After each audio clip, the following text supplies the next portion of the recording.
Hey everyone, welcome to Talking Heads, a Telum Media series where we speak to company leaders for their insights into business, communications, and leadership. Joining us today is Yoly Crisanto, Chief Sustainability and Corporate Communications Officer at Globe, one of the largest telco providers in the Philippines. Yoly, thank you so much for joining us today. Thank you, Sam, and thank you for having me here. Very happy to have you, and thank you for taking the time. You head both corporate communications and sustainability at Globe. I want to know, what do you love most about each portfolio, and how does this inform your approach to both of them? Well, when you are in communications, you dabble with a lot of things. You can do reputation management, you can do crisis communications, you can even do advocacies, right? For me, corporate communications, I've been in corporate communications for about more than 20 years already, but not in the same sector. I've been with Globe for about 14 years, but prior to that, I've done banking, so corporate communications in the banking sector. It's fun because you create campaigns, right? Communications campaigns at that. You do internal and external campaigns. There's a lot of headroom for innovation. There's a lot of headroom for creativity. So it's fun. But on the sustainability side, I became a CSO of Globe in 2016, if I recall that correctly. And at the time, sustainability, that's prior pandemic, right? So sustainability was more like CSR, where we try to do good for our communities and engage our employees to do volunteerism, things like those. But when I talk about real sustainability, this is all about the metrics that we're using now. Everything is full of disclosure. It's like a whole audit of carbon emissions across the operations of the company.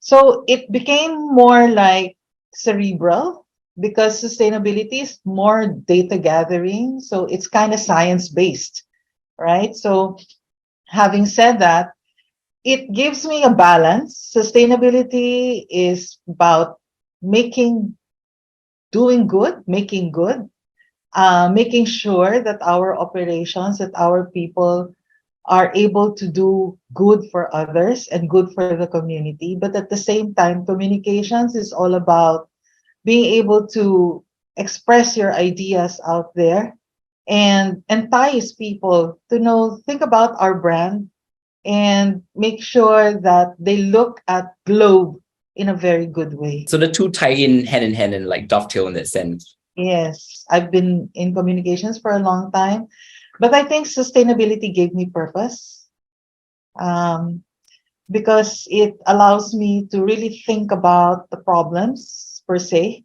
and how we can help using my sustainability lens to help solve those problems for our country. Wow, I love that purpose. And what's life without purpose, or what's a job without purpose, right? Oh, I know, right? Yeah. So it keeps me going, Sam. There have been many challenges along the way, right? There's been technological disruption. That's just one. I mean, there was the pandemic recently that we're just coming out of from. What would you say is the biggest challenge facing the Philippines comms industry now? And what are Globe's plans to tackle this challenge? We've been looking at disinformation for quite a long time here in the Philippines, and I know you're aware of that, right? There's a lot of disinformation that's being used for various purposes. Let me just put it that way. And that is a real problem because as technology, like you said, with the Facebook, with TikTok, with all of the other platforms that we have right now that can amplify our voice, the use of these platforms for not so good intent is actually a problem. And I think globally, that's also what's happening, right? Um, and so we created alliances with several NGOs. We created alliances with media. And we created the campaign to make IT safe. We call it the hashtag Make IT Safe campaign. The Make IT Safe covers a whole gamut of things, right? All of the bad things that you see online. Example, behaviors like cyberbullying, right? That is something that we tackle under the campaign. Behaviors like fake news or spreading fake news. That is another issue that we're tackling under Make IT Safe. And a whole lot of other things.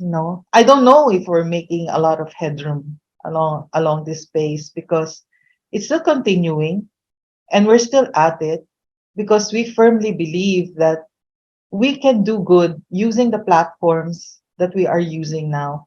And I firmly believe that those people that created these platforms actually didn't foresee. These are like your unintended consequences, right? Um, Piracy is another. And we have a very, very strong anti-piracy campaign, still under the Make IT Safe. We call it the hashtag Play It Right. So those are the things that we are doing to help fight all of these issues confronting us online. What are some emerging industry trends that you personally are keeping an eye on right now? Um, of course, AI. It's Right. there. But on our case, I think it's really more focused on the sustainability side, right? And how we can still push forward with a lot of solutions, like filtering systems in our system, in our network, whether it's mobile or broadband.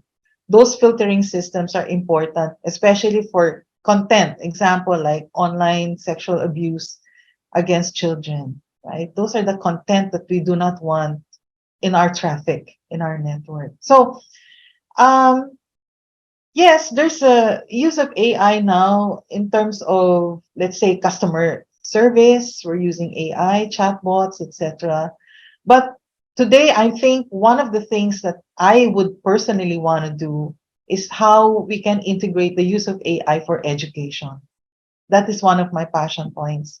And I've seen it done in other countries and still figuring it out with our corporate incubator 917 Ventures, which actually runs Adventure and CodeGo. And they're all on the education side. So hopefully we get a platform out or we get a solution out very soon. Interesting, exciting things ahead. And when that happens, please let Telum Media know. I will be happy to announce it for you and maybe sit down for another interview on that. Sure. Anytime, Sam. Awesome.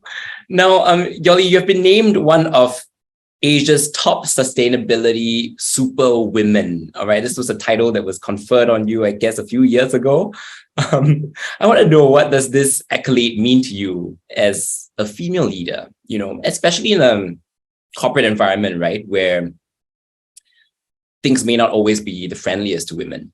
I'm very proud, of course, but also goosebumps, right? Not every day you get that kind of accolade. In fact, I'm very proud of it. But Sam, I don't know if your listeners understand that in the Philippines, for instance, our gender balance is around 79%. So it's really quite high. Um, and in Globe, we do have a 50-50 split in terms of our diversity, gender diversity here. And a lot of our senior leaders in this company are actually women. They occupy really, really high senior management level positions, right? So, in terms of how does it make me feel as a woman, I think it's one of those things that allows me to or gives me the impetus to be out there and maybe speak to other women that this is something that um, it's not confined to men. This is something that can inspire all of us women to reach for. And um, I guess it's really in the how you're able to use your influence, right, as a woman and as a professional. So just to let you in my experience here in sustainability in Globe, This was given to me, I think, because I was doing CSR work, like I mentioned before. But today, that sustainability is part of strategy, right? Because if the company really believes in making sustainability a competitive advantage, it should be part of the business strategy. So today, the kind of influence I'm trying to exert inside the company is to have products and services that we create where the core is actually sustainability linked. But I'm also very happy because we have leaders here who believe in doing a globe of good. And that's how we coin it here in Globe. They're very passionate about making sure that we're able to democratize our services, making sure that the people in the Philippines, especially those that are in the socioeconomic D and E class, are able to partake of the services that we are providing.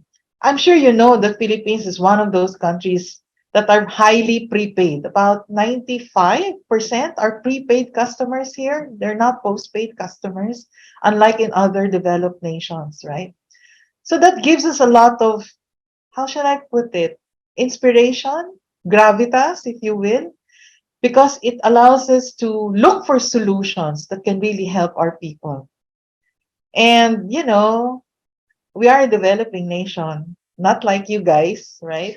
And a lot of the things that we do here are resting on the shoulders of the private sector, right? Very little um, in terms of assistance or incentives are being given by our government because they can't afford it, right? So I guess it's really more of having a mature balance in terms of being able to listen to anybody who has something to say, be inspired by leaders, whether they are men or women, but most especially listen to passionate women like ourselves. When you hire someone in PR or communications, right, what is the must-have quality that you cannot live without?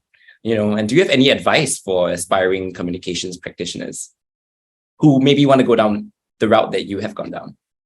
We are working in a high performing organization, so obviously you must have the competence, right, when you're applying for anything. But most importantly, especially in my interviews for newbies, what I look for is actually empathy and self-awareness. Yeah. Very difficult to find people who are self-aware, who understand how they behave, right? And how they impact others. It's really about impact. And empathy is being able to, understand what other people are feeling, because in our line of work, you need to really go down to the grassroots, really go down to the people that have issues, right? So if I can just say, use this platform, Globe is right now coming out, or we have come out 2 years ago with a program called Hapag Movement, which is all about helping people, those that are experiencing involuntary hunger. It's a hunger alleviating program, helping them get back on their feet again, not just by feeding programs, but also by capacitizing, helping them in terms of their skills, giving them at least a chance, right, to be able to fight it out, even if they are not well off, or even if they are poor. So if you're applying to me, and that's the kind of thing that I do in the office, even if you are coming from a very high socioeconomic class, if you're able to see yourself in the shoes of others, I think that's really important. Here in Globe, the culture is really about collaboration, and there's a lot of empowerment given to people.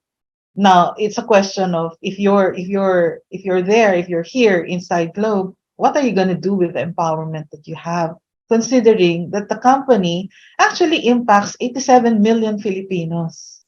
Yoly, I really appreciate you taking the time today. It's been wonderful chatting with you. And hopefully we'll get a chance to meet sometime in person, maybe in Thank Manila, maybe in Singapore. I would love that, Sam. Thank you very much for having me. Thank you. All right. Now, for more such content, do head on over to telummedia.com and follow us on our socials at Telum Media. Thank you so much.